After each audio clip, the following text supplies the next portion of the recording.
So let me show you practically why so many property investors, especially newer ones, are actually broke. It's all exciting to say I am a property investor, but when you look at the numbers, this is the shocking truth.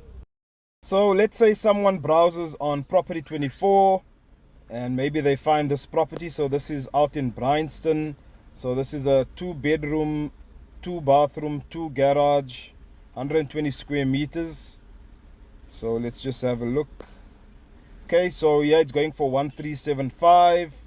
So let's just scroll down here to the bottom.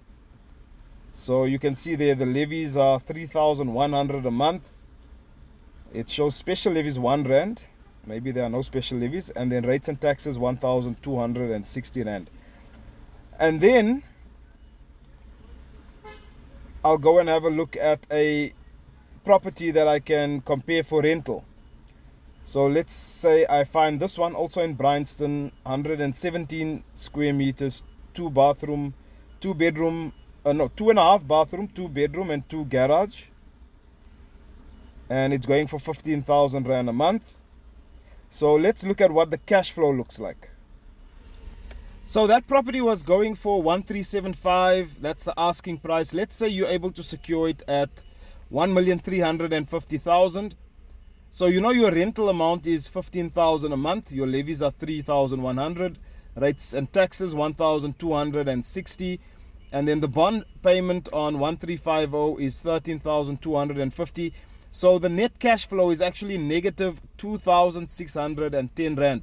So this year is money that the investor now has to pay out of pocket into this investment. And what a lot of property coaches will say is, yes, it's a decent investment because even though you're paying in, you're going to get some capital appreciation over here. But this is really what matters. Imagine if you did this. Imagine if you repeated this. Maybe you have 2 properties doing exactly this type of negative cash flow. What if you have 4 of these doing negative cash flow? All of a sudden, you're really broke as an investor. And I've been conservative here. I haven't included a maintenance allowance, which you should be putting in there. And then management fees. Are you going to be managing it yourself? I say you always, put it on a management. You get an agent to manage it, but then you have to factor in that fee, which means then this negative becomes a lot bigger.